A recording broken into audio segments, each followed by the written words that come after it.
Kisah Nabi Isa alaihi salam, cahaya kebenaran dan keteladanan dari langit. Nabi Isa alaihi salam adalah salah satu nabi yang sangat mulia dalam Islam. Beliau termasuk dalam ulul azmi, yaitu para nabi yang memiliki keteguhan luar biasa dalam berdakwah. Dalam ajaran Islam, Isa alaihi salam bukanlah anak Tuhan, melainkan seorang hamba Allah dan nabi yang diutus untuk kaum Bani Israel guna mengembalikan mereka kepada jalan yang benar. Kisah beliau penuh dengan keajaiban sejak kelahirannya hingga pengangkatannya ke langit dan akan kembali di akhir zaman sebagai tanda dekatnya hari kiamat.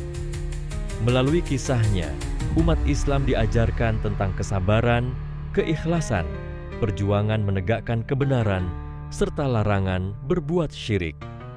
Nabi Isa alaihi salam dilahirkan oleh Maryam, seorang wanita suci yang mengabdikan hidupnya di Baitul Maqdis.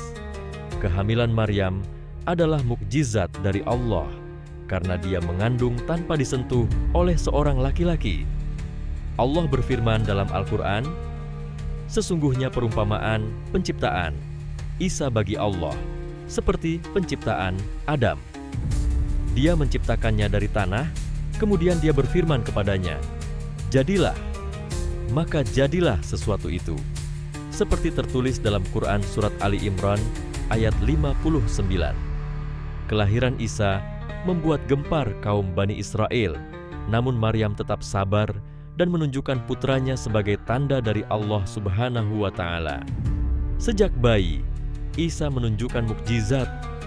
Ia dapat berbicara di dalam buayan sebagai pembela ibunya dan menegaskan dirinya sebagai hamba Allah. Dia, Isa, berkata, "Sesungguhnya aku hamba Allah. Dia memberiku kitab, Injil, dan dia menjadikan aku seorang nabi." Seperti tertulis dalam Quran Surat Maryam ayat 30. Mukjizat ini membuat banyak orang terheran-heran, tetapi sebagian tetap menolak. Saat dewasa, Isa alaihi salam diangkat sebagai nabi dan diberi kitab Injil yang berisi petunjuk, cahaya, dan pengajaran tentang tauhid dan akhlak mulia. Nabi Isa berdakwah kepada Bani Israel, menyeru mereka untuk menyembah Allah semata dan meninggalkan praktik kezaliman dan penyimpangan yang mereka lakukan terhadap ajaran Taurat.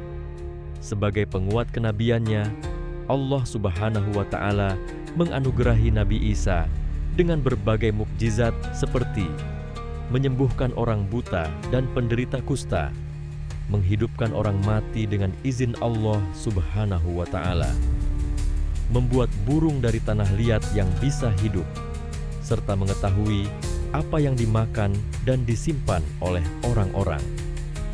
Beberapa mukjizat tadi pun tercantum dalam Al-Quran, seperti yang tertulis di dalam Surat Ali Imran ayat 49, "Dan aku menyembuhkan orang yang buta sejak lahir, dan orang yang berpenyakit kusta, dan aku menghidupkan orang mati dengan izin Allah."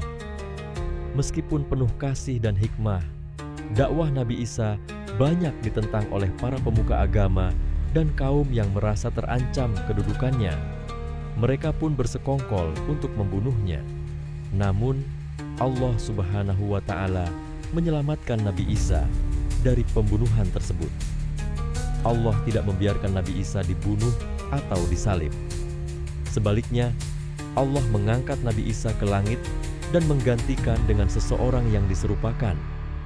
Dan kami hukum juga, karena ucapan mereka, "Sesungguhnya kami telah membunuh Al-Masih, Isa putra Maryam, Rasul Allah." Padahal mereka tidak membunuhnya dan tidak pula menyalibnya, tetapi yang mereka bunuh ialah orang yang diserupakan dengan Isa. Seperti yang tertulis dalam Al-Quran Surat An-Nisa ayat 157. Nabi Isa alaihissalam diimani masih hidup dan akan kembali ke bumi menjelang hari kiamat untuk menegakkan keadilan, membunuh Dajjal, dan menegakkan syariat Islam. Dari kisah Nabi Isa alaihissalam tadi, ada beberapa pesan moral yang bisa kita ambil untuk menjadi pelajaran bagi kehidupan kita, seperti yang pertama adalah menegakkan tauhid. Nabi Isa mengajarkan bahwa hanya Allah lah Tuhan yang harus disembah. Ini sebagaimana tertulis dalam Quran Surat Maryam ayat 36 yang berbunyi, Isa berkata, "Dan sesungguhnya Allah itu Tuhanku dan Tuhanmu, maka sembahlah Dia. Ini adalah jalan yang lurus." Yang kedua adalah akhlak yang lembut dan pemaaf. Nabi Isa dikenal lembut dan penuh kasih. Beliau berkata, "Dan Allah menjadikan aku seorang yang diberkahi di mana saja aku berada, dan Dia memerintahkan kepadaku sholat dan menunaikan zakat selama aku hidup." Seperti tertulis dalam Quran Surat Maryam ayat 31. Yang ketiga adalah kesabaran dalam dakwah. Walau ditentang, Nabi Isa alaihissalam tetap sabar dan terus berdakwah. Dan yang terakhir adalah menghormati ibu. Nabi Isa selalu menyanjung ibunya dan memperlakukan Maryam dengan penuh hormat dan cinta. Kisah Nabi Isa alaihissalam dalam Islam bukan hanya rangkaian mukjizat yang menakjubkan, melainkan juga kisah keteladanan, keteguhan dalam menyampaikan kebenaran, dan kasih sayang kepada sesama. Ia bukanlah Tuhan, namun hamba Allah yang mulia dan utusannya.